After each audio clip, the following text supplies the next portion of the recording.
Selamat pagi Ibu Erika, saya senang bertemu dengan Ibu hari ini untuk membicarakan peningkatan keterampilan coaching Ibu ya. Saya ingin memberikan dukungan, terus bagaimana saya dapat membantu Ibu? Terima kasih Pak Wilhelm Syukur.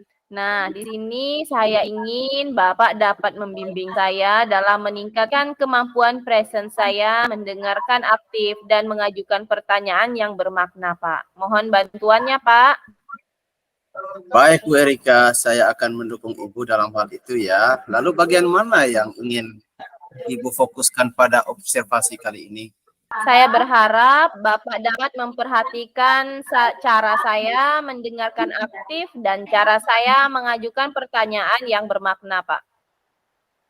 Oke Bu, saya sudah catat apa yang Ibu inginkan.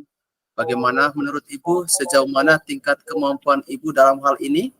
Saya percaya peningkatan dalam mendengarkan aktif dan merumuskan pertanyaan yang akan sangat berguna dalam proses coaching ini, Pak. Nah, meningkatkan keterampilan ini, saya yakin bisa lebih baik membimbing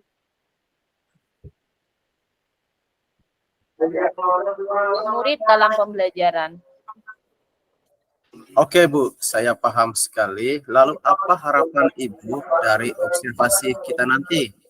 Saya berharap observasi ini memberikan umpan balik yang membangun untuk membantu perkembangan saya, khususnya dalam mendengarkan aktif dan mengajukan pertanyaan yang bermakna. Baik Bu, saya persilahkan Ibu Erika untuk melakukan proses percakapan coaching kepada Ibu Dion ya, dan sambil Ibu melaksanakan proses coaching, saya juga akan mencatat beberapa hal yang perlu saya amati. Seperti itu ya Bu ya. Baik Pak, terima kasih atas waktu yang diberikan. Oke Bu, silakan lanjutkan. Selamat pagi Bu Dion. Gimana kabarnya hari ini Bu Dion?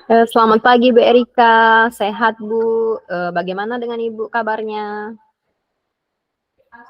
Alhamdulillah sehat juga Bu. Nah, sesuai kesepakatan kita kemarin ya Bu, bahwa hari ini kita akan sedikit berbincang ringan, mendiskusikan tentang hal yang sedang Ibu rasakan akhir-akhir ini di sekolah. Benar begitu Bu? Iya benar. Benar Bu, ngobrol santai, ringan, tapi juga bermanfaat ya Bu ya, bagi saya khususnya. Baik Bu, nah kira-kira apa yang mau Ibu ceritakan nih Bu? Begini Bu, akhir-akhir ini saya tuh merasa murid-murid di kelas saya tuh kurang antusias pada pelajaran IPA yang diajarkan oleh salah satu rekan guru saya. Nah, selain itu hanya sekitar 40% saja dari total jumlah murid pada kelas tersebut yang mengumpulkan tugas.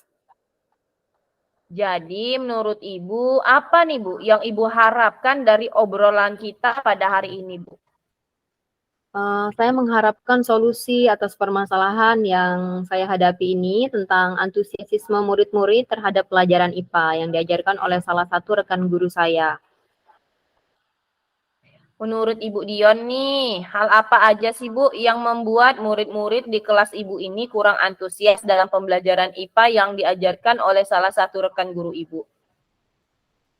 Kalau saya ingat-ingat kembali ya Bu ya, hal yang menyebabkan murid-murid tersebut tampak kurang antusias tuh, yang pertama, pembelajaran rekan guru saya sepertinya sedikit membosankan, terlalu monoton, terlalu dominan untuk berbicara di depan, dan murid-murid kurang diberi kesempatan untuk berpendapat atau aktif dalam kegiatan pembelajaran IPA. Oh gitu ya Bu ya. Nah kira-kira nih Bu, apa aja nih Bu menurut Ibu yang dapat membuat murid Ibu antusias dalam pembelajaran IPA yang diajarkan oleh salah satu guru Ibu? Menurut saya, murid-murid itu pasti menginginkan pembelajaran yang asik, tidak monoton, tidak membosankan. Sebab pelajaran IPA ini kan pelajaran yang ada di alam sekitar kita ilmunya ya. Nah, tentu jika murid-murid merasa tidak enjoy, maka mereka akan merasa kesulitan memahaminya. Wah, saya sependapat nih Bu dengan Ibu. Lalu menurut pendapat Ibu nih, apa aja sih Bu yang bisa membuat murid-murid nih merasa asik, senang, tidak bosan pada pembelajaran IPA yang diajarkan oleh rekan Ibu? Menurut saya, pembelajaran itu harus berpusat pada murid, Bu. Murid dapat diminta untuk aktif dalam pembelajaran, kemudian adanya ice breaking, ada mindfulness, ataupun kegiatan game supaya pembelajaran lebih menarik, begitu. Lalu Bu, mengenai tugas yang diberikan rekan Ibu kepada murid-murid di sekolah Ibu, apakah penyebabnya sehingga kurang antusias dalam pengumpulan tugas Bu? Kalau untuk tugas, kemungkinan karena tugas yang diberikan oleh rekan guru saya ini terlalu banyak, Bu. Kemudian berisi banyak pertanyaan tanpa memberikan sumber belajar yang beragam dan mengasihkan bagi anak-anak. Kalau boleh tahu, rekan guru Ibu menggunakan sumber belajar apa aja ya Bu ya di dalam kelas? Pasti nggak cuma satu dong. Saya amati dan berdasarkan wawancara saya setelah supervisi dahulu, beliau biasa menggunakan buku teks yang ada di perpustakaan saja, Bu. Ada nggak Bu sumber lain Bu selain buku teks? Saya pikir banyak ya, Bu, ya, sumber belajar itu dapat seperti video YouTube, artikel, di blog-blog, kemudian tulisan ilmiah di internet, dan bisa juga menggunakan aplikasi yang saat ini sedang tren ya, Bu, ya, anak-anak sekarang nih pada tahu semua, TikTok, kemudian IG, Reel IG itu, nah begitu. Nah, betul sekali Bu. Saya yakin sih Bu, bila rekan guru IPA Ibu itu bisa menggunakan berbagai macam sumber belajar, pasti akan membuat murid-murid antusias dalam pembelajaran. Jadi sekarang apa nih Bu, rencana Ibu untuk menyelesaikan permasalahan terkait kurang antusiasnya murid-murid Ibu saat pembelajaran IPA yang diajarkan oleh salah satu rekan guru Ibu di sekolah? Yang pertama yang akan saya lakukan adalah saya akan bertemu dengan rekan guru saya yang mengajar mata pelajaran IPA itu, kemudian kami akan berdiskusi ringan dengan, mengajaknya menonton video praktik baik tentang pembelajaran berdiferensiasi yang mengintegrasikan kompetensi sosial dan emosional, kemudian berbagi materi dan pengetahuan serta contoh praktik baik tentang pembelajaran berdiferensiasi yang asik dan menyenangkan sesuai dengan kebutuhan belajar murid. Setelah itu mengajaknya merancang pembelajaran yang asik dengan menerapkan pembelajaran yang berpusat pada murid dengan mengintegrasikan tadi kompetensi sosial dan emosional seperti yang telah saya pelajari dalam program guru penggerak. Nah, setelah itu saya juga akan mengajaknya menggunakan berbagai sumber belajar yang beragam tadi seperti ada video YouTube, kemudian blog catatan di internet, blog-blog ilmiah di internet itu, kemudian menggunakan TikTok dan IG Reels itu. Nah, saya rasa dengan begitu anak-anak akan lebih antusias ya, karena itu sedang berkembang sekarang. Nah, yang kedua, saya akan memberikan saran kepada rekan guru saya itu untuk memberikan tugas sesuai dengan minat dan bakat murid. Istilahnya saya akan mengajaknya mendiferensiasikan produk.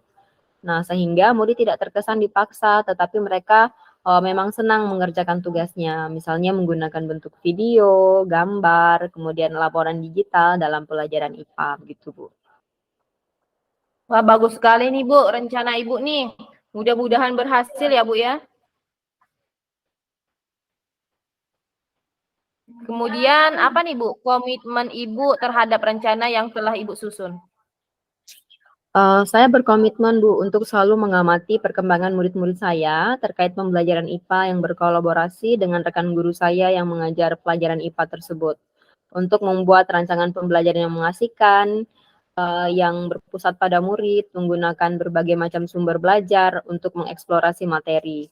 Sehingga murid-murid ini merasa senang dalam kegiatan eksplorasi materi tanpa ada unsur paksaan. Nah, selain itu, saya juga akan menyusun anggaran sedikit demi sedikit, berusaha menyiapkan atau memenuhi sarana dan prasarana yang dapat mendukung pembelajaran IPA agar dapat membangkitkan semangat dan antusias murid di sekolah saya, Bu.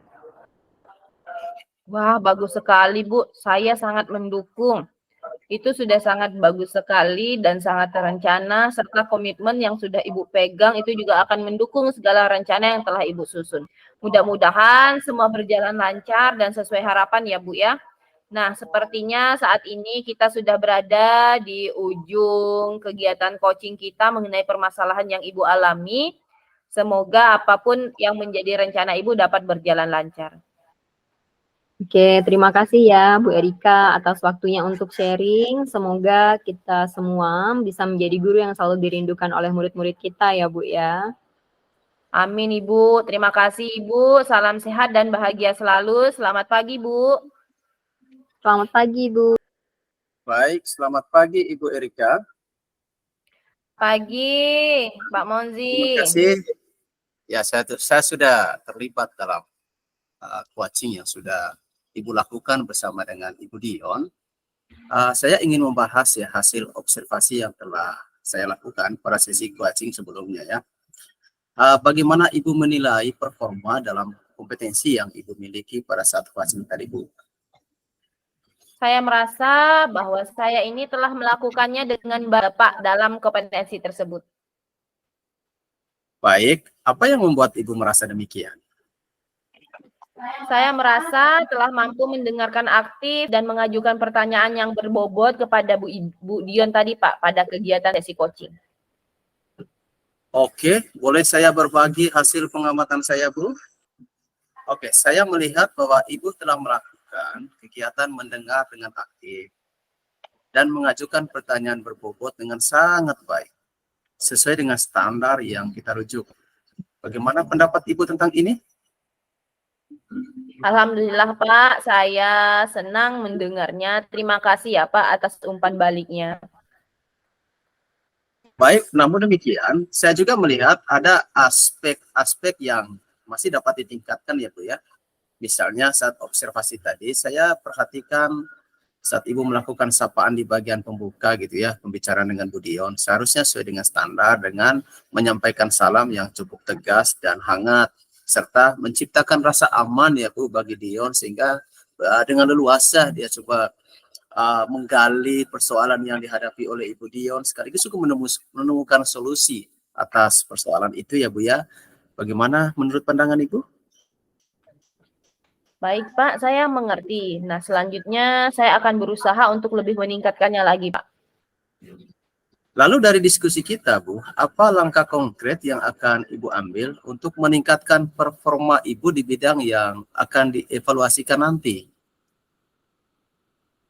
Saya berencana untuk melakukan latihan lebih intensif dalam mendengarkan aktif dan merumuskan pertanyaan yang lebih efektif lagi, Pak. Dan lebih menanamkan rasa aman terhadap coach saya pada saat coaching Pak selanjutnya, Pak.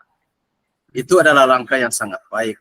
Saya akan mencatat hasil observasi ini ke dalam form supervisi akademik ya Bu ya.